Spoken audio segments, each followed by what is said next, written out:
केबे हेबा हाईकोर्ट आम संबलपुर आपण आज बार जाइए और पचरे बुझीछन मान्य समस्त वकिल मान पचरे बुझीछन हाईकोर्ट लेके आपण दाबी करछन काना कर ना मुई बार एसोसिएशन समस्त प्राय बहुत सदस्य को भेटली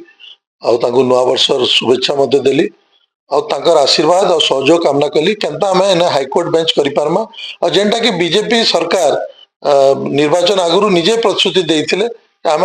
सरकार के आसला पर हाईकोर्ट बेंच करमु कही एचन का तो ट्रिपल इंजिन सरकार संबलपुर भी बीजेपी अच्छे ओडिशा रे भी बीजेपी अच्छे दिल्ली रे भी बीजेपी अच्छे इटा भल सुजोग आम संबलपुरवासी के लगे किसी ना पारे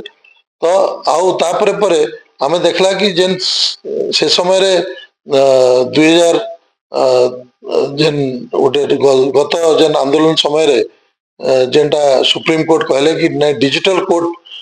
हवा आउ हाईकोर्ट बेंच रो आवश्यकता नाइन सेटा भी एचएन का आमे देखलु कि किछि मास तले कोल्हापुर रे महाराष्ट्र रो कोल्हापुर रे हाईकोर्ट बेंच सरकार कला कही यदि हाईकोर्ट बेंच कोल्हापुर करी पारला तो एचएन आ किछि बाट नेन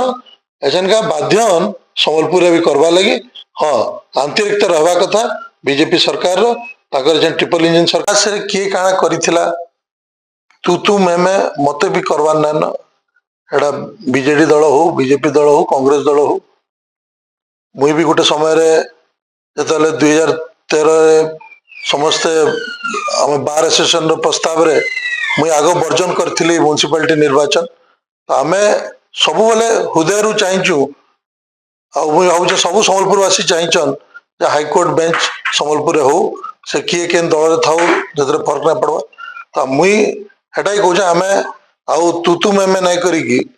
समस्त दल मत निर्विशेष लागू से कांग्रेस दल हो बीजेपी दल हो समस्ते गोटे प्रयास आम रो एच ट्रिपल इंजिन सरकार अच्छे चाहे आराम रे ही पारवा आम हाईकोर्ट बेंच केनता संबलपुर हो पश्चिम ओडिशा हो संबलपुर अजित बंश विधानचल